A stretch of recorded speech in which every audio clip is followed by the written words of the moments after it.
चलिए उस ईश्वर में थोड़ा डूबते हैं। वो ईश्वर जिसे अनादि कहा है, अनंत कहा है, अखंड कहा है, अक्षर कहा है, अक्षय कहा है, अद्भुत, अपरिमित, अजर, अमर, अनुपम, चैतन्य, पूर्ण, सत्य, अच्युत, क्या क्या नहीं कहा। वो जो ओंकार रूप है, ओंकार, ओम, वो अनहद नाद, जो बिना किसी ध्वनि के, बिना किसी टकराव के सतत चल रहा है, बज रहा है। उस ईश्वर में, उस परमात्मा, परमेश्वर, परमेश, परम तत्व, परम धाम, परिपूर्ण, पूर्ण, उसमें डूबते हैं। जो महात्मा बुद्ध का बुद्धत्व है,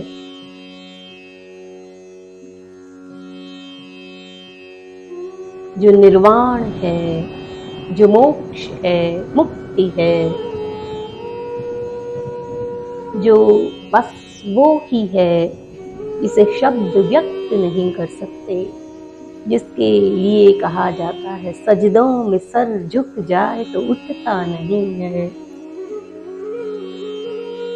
जिसके लिए मीराबाई जोगन की तरह गली गली घूमती हैं, जिसकी मस्ती में सूफी बिना कारण नाचते हैं,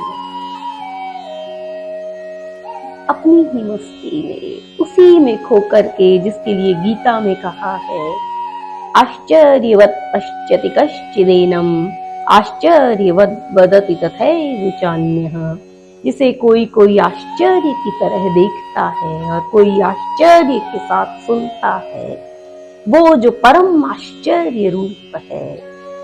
क्यों आश्चर्य रूप?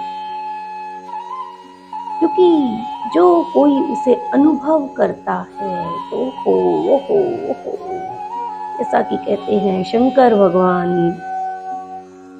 उसमें डूब करके नाचने लगते हैं डमरू बजाते हुए। ओहो ओहो ओहो, कोई शब्द उसे व्यक्त नहीं कर पाते। शब्द सीमित है और वो असीमित है, अपरिमित है, अनंत है, अगोचर है, जो दृष्टि का विषय नहीं है।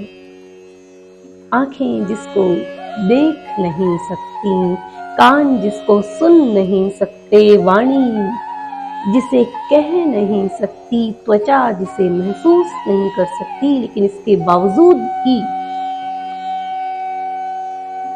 इन आंखों से देखे जाने से भी ज्यादा स्पष्ट उसको देखा जा सकता है, इन कानों से सुने जाने से भी ज्यादा स्पष्ट उसको सुना जा सकता है,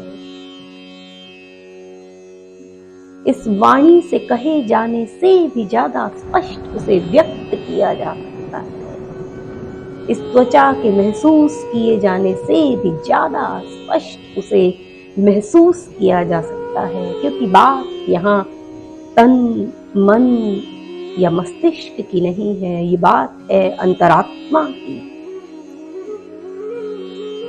अंतरात्मा उसे महसूस करती है। आत्मा, तभी तो आत्मरमण कहा है, जिसमें नारायण योग निद्रा में अपने ही आप में आत्म संतुष्ट रहते हैं, अनादिकाल से अनंत काल तक सतत निर्बाध निर्विकार, जिसमें डूबकर शंकर भगवान हजारों हजारों वर्ष समाधि में लीन रहा करते हैं, जिसे सोचकर वो नृत्य करते हैं, वही आश्चर्य आश्चर्य आश्चर्य के साथ ओहो ओहो ओहो ओहो, और जिसे वेदों ने पूर्ण कहा है, ओम पूर्णमदः पूर्णमिदं पूर्णात् पूर्णमुदच्यते पूर्णस्य पूर्णमादाय पूर्णमेवावशिष्यते, जो हर काल में हर स्थिति में पूर्ण ही है, खंडित हो ही नहीं सकता, पूर्ण ही पूर्ण ही पूर्ण ही पूर्ण है। पूर्ण में से पूर्ण निकाल दो तो भी पूर्ण है, जो बचा वो भी पूर्ण है, पूर्ण ही पूर्ण है। अपूर्णता संभव ही नहीं है। कहाँ है वो, कहाँ नहीं है, और वो कहाँ है इसका कोई पता नहीं लगा सकता। कोई ऐसी जगह नहीं जहां वो नहीं है, और कोई ऐसी जगह नहीं जहां उसे पकड़ा जा सकता हो कि ये वो उसकी जगह है, यहाँ वो रहता है। कुछ नहीं, वो शब्दों की सीमाओं से परे, वो मन की सीमाओं से परे, वो बुद्धि के विचारों से परे, वो इस संसार के सारे संसाधनों से परे, वो त्रिगुणातीत, तीनों गुणों से अतीत, न सतोगुण न रजोगुण न तमोगुण उसे बांध सकते हैं या उसे वर्णित कर सकते हैं। सब कुछ से परे, वो धर्म अधर्म से परे, जिसके लिए तुलसीदास जी कहते हैं, ब्रह्म अनामय अज भगवंता, व्यापक अजित अनादि अनंता, कालों का काल भुवनेश्वर, भुवनेश्वर का लहु कर काला। सारे ग्रंथ मिलकर के उसका वर्णन करने की कोशिश करते हुए एक आभास मात्र तक दे पाते हैं, जिसका जिसे कोई पकड़ नहीं सकता, जिसे कोई छू नहीं सकता, लेकिन फिर भी जब चैतन्यता का स्तर इतना बढ़ जाता है तो उसे छूता भी है, उसे पकड़ता भी है, और तब आत्मा पकड़ती है। पकड़ती क्या, उसी में विलीन हो जाना, उसी में घुल जाना, उसी में मिट जाना।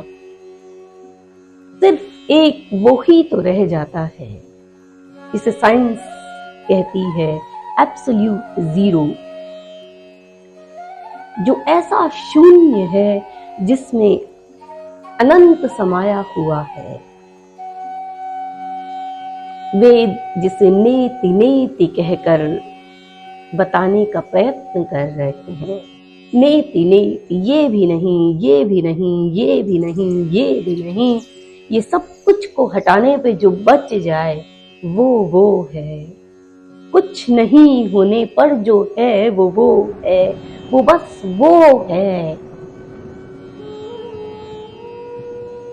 वो बस वो है, वो है, वो है।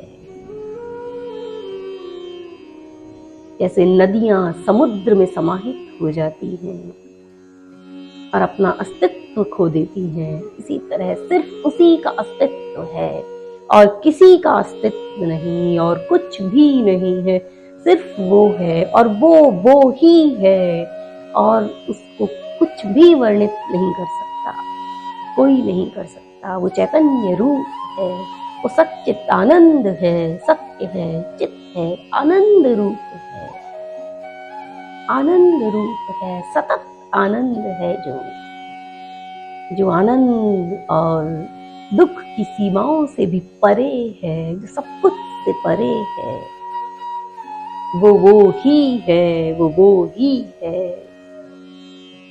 जो साकार रूप में देखा जाए तो कृष्ण बन करके, राम बन के, वामन बन के, वराह बन के कुछ अपने गुणों का यहाँ प्रतिबिंब छोड़ रहे हैं। वो हनुमान जी की भक्ति में वो है, वो गोपियों के प्रेम में वो है। निराकार जब वो आकार से रहित होता है, जब कोई आकार, कोई शब्द, कोई सीमाएं उसे नहीं बांध रही, तो वो निराकार है। और जब प्रेम से उसे बांधने को चले तो वो साकार है। प्रेम की पराकाष्ठा वो है, भक्ति की पराकाष्ठा वो है। भरत जी के श्री राम की चरण पादुकाओं को शीश पर धारण करने में वो है। हनुमान जी के राम राम रटते हुए अपने हृदय में सीताराम के दर्शन करा देने में वो है। गोपियों के श्री कृष्ण के पीछे पीछे दौड़ने में वो ही है। वो जो सत्य है, परम सत्य है, एक वो ही सत्य है और कुछ सत्य नहीं।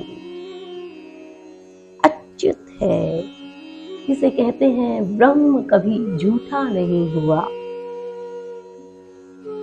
वेद कहते हैं ब्रह्म कभी झूठा नहीं हुआ, क्योंकि वाणी उसे व्यक्त ही नहीं कर सकी।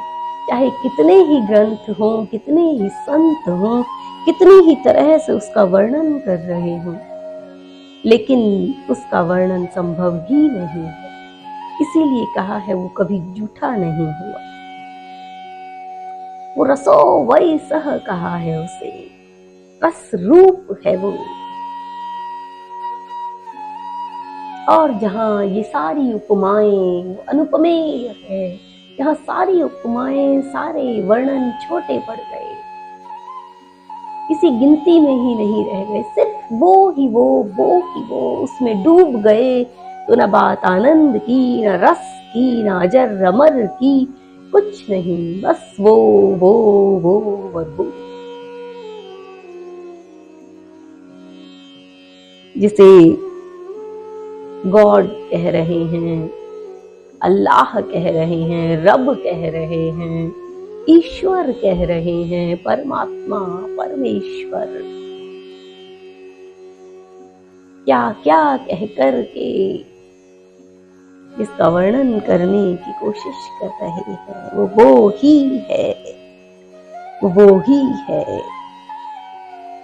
जिसे पकड़ा नहीं जा सकता, जिसे छुआ नहीं जा सकता, जो अद्वितीय है, क्योंकि कुछ और है ही नहीं, जो एक है, जो अनेक है, जो सब में समाया है, फिर भी सबसे परे है, जो सब कुछ बना करके भी सबसे निर्लिप्त है,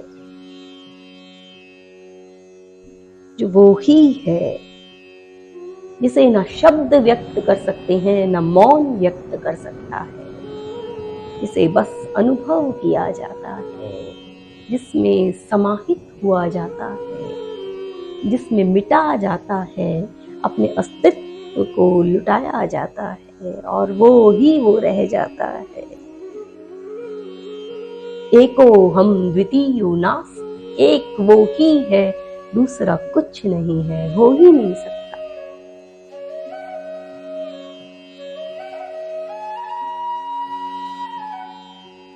वो हर जगह है, लेकिन फिर भी कहीं नहीं है।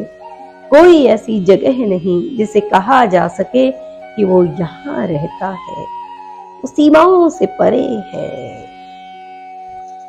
वो जो जड़ और चेतन से परे है, जीवन और मृत्यु से परे है, कर्म और फल से परे है, लाभ हानि, सफलता असफलता, सुख दुख, धरती आकाश, चांद सितारे, सबसे परे है, सबसे परे।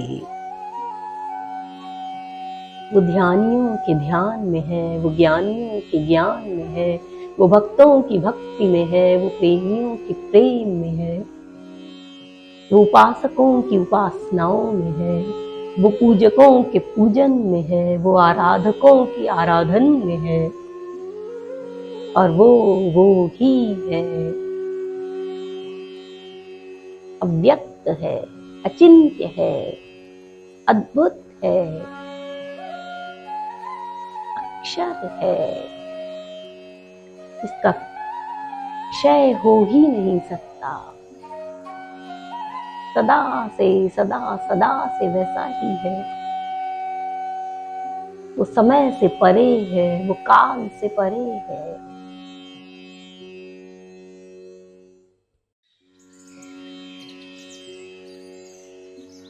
तो बस वो है, उस तक पहुंचने वाला भी वो ही है। सोई जाने जही देख जनाई, जानत तुम्ही होई जाई। बंदे से खुदा हो जाता है वो हृदय, वो अंतरात्मा जो उस तक पहुंचती है, वो ही तो हो जाती है, वो ही तो है, वो ही तो है। वो निर्मल है, वो पवित्र है।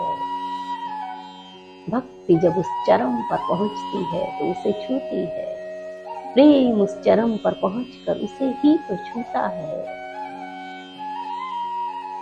हर भाव वो ही तो है, जिसके लिए सब कुछ अर्पित है, जो राजा बलि के सिर झुकाने में है, जो भरत जी के पादुकाओं को शीश पे धारण करने में है, जो मीराबाई के एक तारे में है, जो नरसिंह जी की खड़ताल में है,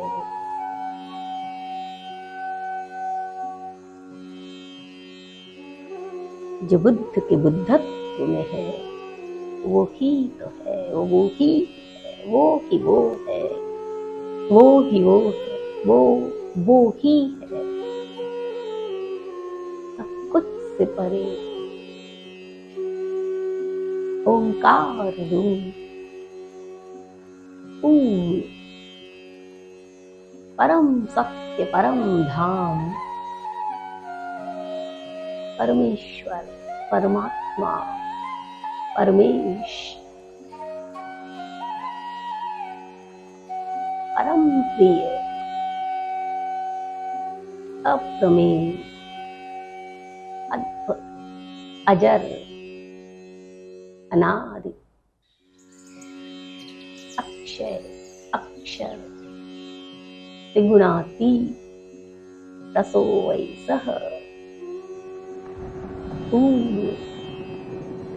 सत्य, अच्युत, शाश्वत, अचिंत्य,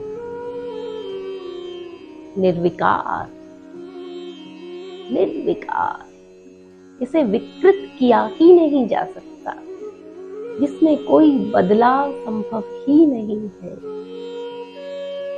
किसी दूसरे रूप में जिसे ढाला ही नहीं जा सकता, जो बस वो है, अमृत रूप है, अचिंत्य, अभेद्य,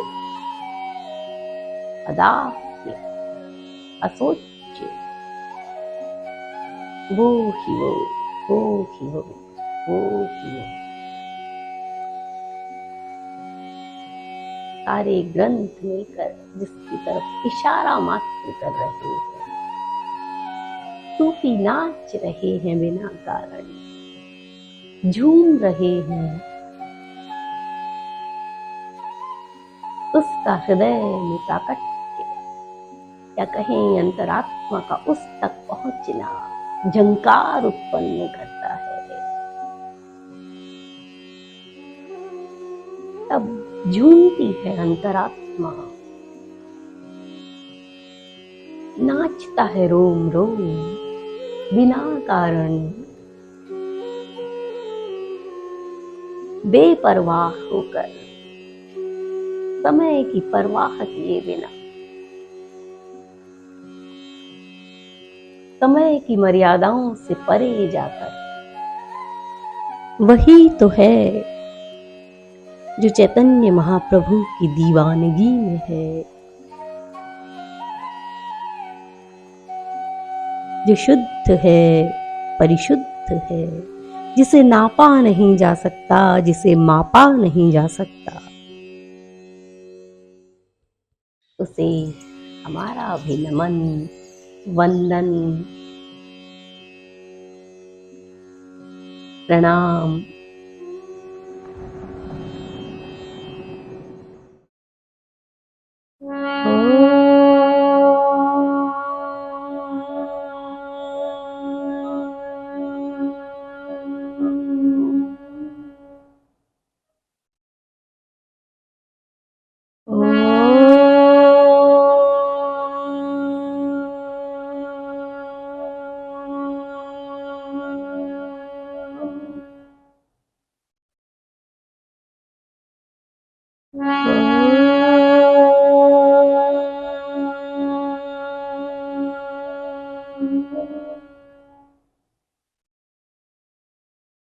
Oh